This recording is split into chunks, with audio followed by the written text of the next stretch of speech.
자, 이번 시간에는 의료법 제34조 원격 의료에 대해서 하겠습니다. 원격 의료는요, 의료인이라 그러면 의사, 치과의사, 한의사라고 얘기를 했죠. 그래서 물론 간호사도 포함이 되지만 의료인, 여기서 원격 의료 할 수 있는 사람은 의사, 치과의사, 한의사입니다. 그래서 의료인은 제33조 1항에도 불구하고 33조 1항은 뭐예요?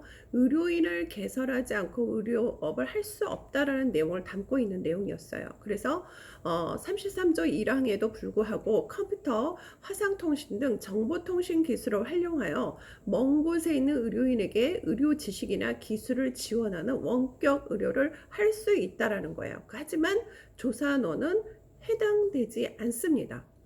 원격 의료를 행하거나 받으려고 하는 자는 보건복지부로 정하는 시설과 장비를 갖추어야 합니다. 그러면 원격 의료 시설과 장비를 어떤 장비를 갖춰야 되느냐? 의료법 시행규칙 제29조에 나와 있어요. 원격 의료를 행하거나 받으려는 자가 갖춰야 할 시설과 장비는 다음과 같습니다. 원격 진료실, 그 다음에 데이터 및 화상을 전송 수신할 수 있는 단말기, 서버, 정보통신망 등의 장비가 있어야 돼요. 그리고 원격 의료를 하는 자, 원격지 의사를 얘기를 하는 거예요. 원격 의료를 하는 자는 환자를 직접 대면하여 진료하는 것과 같은 책임을 집니다. 그리고 원격지 의사의 그 원격 의료에 따라서 의료 행위를 한 의료인이 의사, 치과의사 또는 한의사인 경우에 그 의료행위에 대해서 원격지 의사의 과실을 인정할 만한 명백한 근거가 없으면 환자에 대한 책임은 현지 의사한테 있는 것으로 보는 겁니다. 그래서 이거를 이제 좀 그 요점에서 얘기를 하면 지역에 떨어져 있는 곳에서 진료를 하는 것을 우리가 원격 진료라고 하는 거죠. 예를 들어서 화상 진료. 인천도와 백령도에 있어요. 그래서 백령도 의사가 종합적으로 모두 다 관리를 할 수가 없어요. 그래서 백령도 의료 진료실 여기가 이제 현지 의사가 있는 거죠.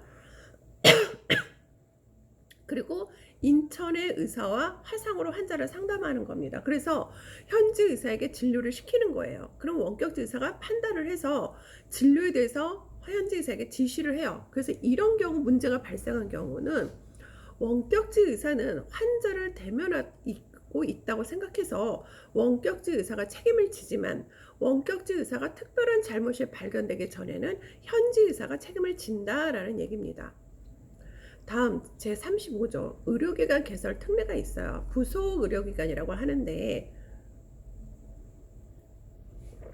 제33조 1항, 2항 및 제8항에 따른 자 외의 자가 그 소속 직원, 종업원, 그 밖의 구성원이나 그 가족의 건강관리를 위하여 부속 의료기관을 개설하려면 개설 장소를 관할하는 시장 구청장에게 신고해야 한다라고 되어 있습니다. 자, 그러면 여기 제33조 제1항의 내용은 뭐였냐면 의료인은 의료기를 개설하지 않고는 의료업을 할 수 없다라는 내용이었어요.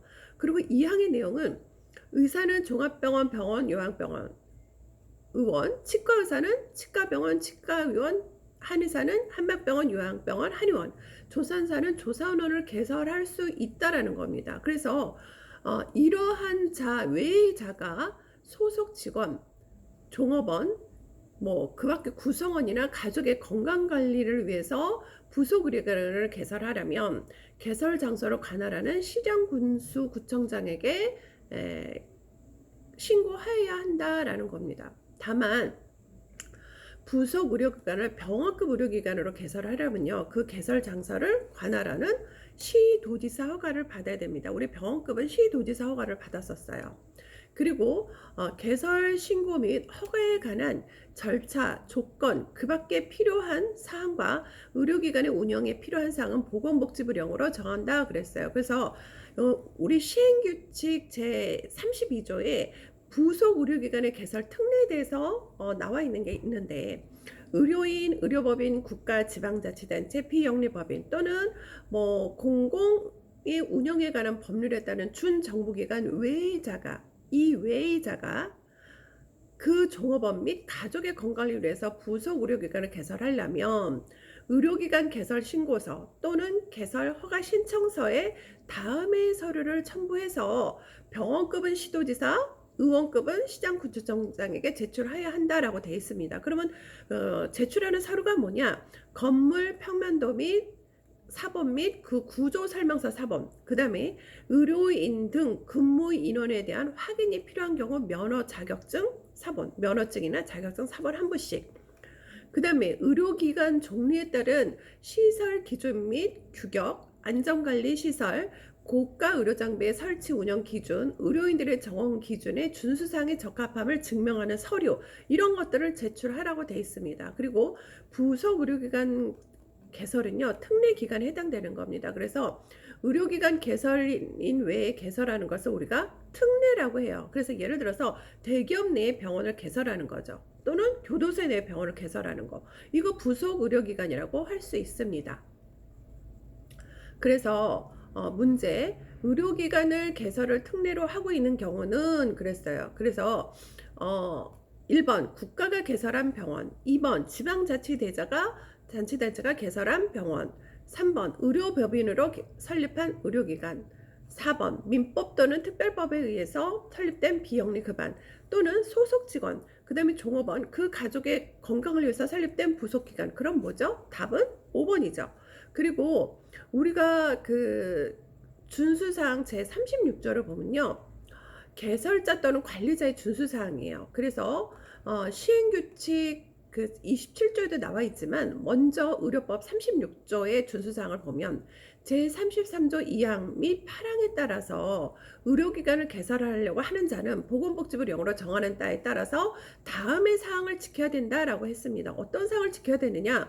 의료기관 종류에 따른 시설 기준 및 규격, 그 다음에 의료기관의 안전관리시설 기준, 그리고 의료기관 및 요양병원의 운영 기준, 그 다음에 고가 의료장비의 설치 운영에 관한 기준, 그 다음에 의료기관 종류에 따른 의료인 등의 정원 기준에 관한 사항, 그 다음에 급식관리 기준, 그 다음에 위생관리에 관한 사항, 그 다음에 의약품 및 일회용 주사 의료용품의 사용에 관한 사항, 그 다음에 감염병 예방 및 관리에 관한 법률에 의해서 감염병 환자들 진료 기준에 대한 사항, 이거를 모두 지켜야 된다라고 되어 있습니다. 그래서 우리 그 시행규칙에는 뭐라고 되어 있냐? 제36조 그 제27조 시행규칙이 나와 있습니다. 준수사항에 대해서.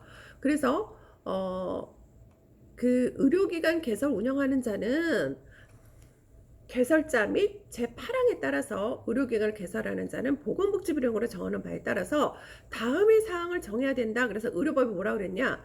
의료기관 종류에 따른 시설 기준 및 규격에 관한 사항을 얘기를 했었는데, 시행규칙 제34조 의료기관 시설 기준 규격에 따라서 의료기관 종류별 시설 기준을 나타냈어요. 그래서 뭐냐? 입원실은요, 종합병원, 병원 요양병원은 입원 환자 100명 이상, 병원 요양병원은 30명 이상을 수용할 수 있는 입원실이 있어야 되고, 한방병원은요, 입원 환자 30명 이상 수용할 수 있는 입원시설, 의원은 29명 이하 수용 인원 이설시설, 그렇게 돼 있고요. 조산호는 분만실을 경용해야 된다고 그랬습니다. 중환자실은요, 300개, 병상이 300개 이상 종합병원만 해당한다고 그랬고요. 수술실은 외과계 진료 과목이 있는 종합병원과 병원이 해당되고요. 그 다음에 우리 그 치과병원이나 한방병원 모두 다 치과원이나 모두 다 어때요? 수술실을 둘 수 있는 거는 전신 마취하에 수술하고 외과계 진료 과목이 있는 경우에 수술실을 둘 수 있다고 했어요. 응급실은요, 병원 요양병원의 경우 응급의료에 관한 법률에 따라서 지정받은 경우에 따라서 응급의료실을 둘 수 있고요. 임상검사실과 방사선 검사실은 요양병원이 있는 경우 관련 치과 진료 과목이 있는 경우 둘 수 있다고 그랬고, 관련 의과 치과 진료 과목이 있는 경우에 우리 병원급에서 모두 다 둘 수 있다고 했습니다. 회복실은요, 수술실이 설치되어 있는 경우 종합병원, 병원, 요양병원, 치과병원, 한방병원, 의원 모두 다 둘 수 있습니다. 그리고 물리치료실은요, 종합병원에만 둘 수 있고요. 한방요암실은요, 한의과 진료 과목이 있는 경우, 그리고 관련 한의과 진료 과목이 있는 경우도 한방요양실을 둘 수 있습니다. 그리고 병리해부실은요 종합병원만 둘 수 있어요. 그리고 조제실은 조제실을 두는 경우만, 우리 조제실을 두는 경우 입원 환자인 경우 조제실을 둘 수 있죠.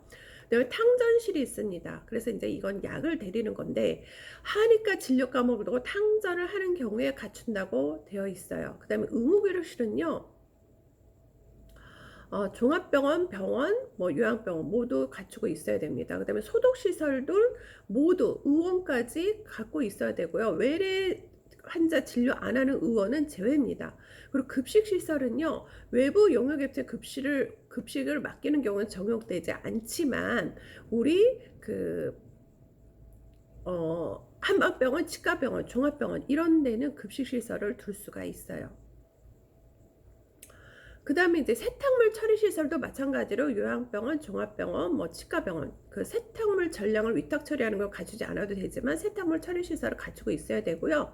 시체실은 종합병원만 갖추고 있습니다. 그리고 적출물 처리 시설 얘도 위탁하는 경우는 해당되지 않지만 종합병원, 병원, 뭐 치과병원, 뭐 병원급에서는 모두 다 둘 수 있어요.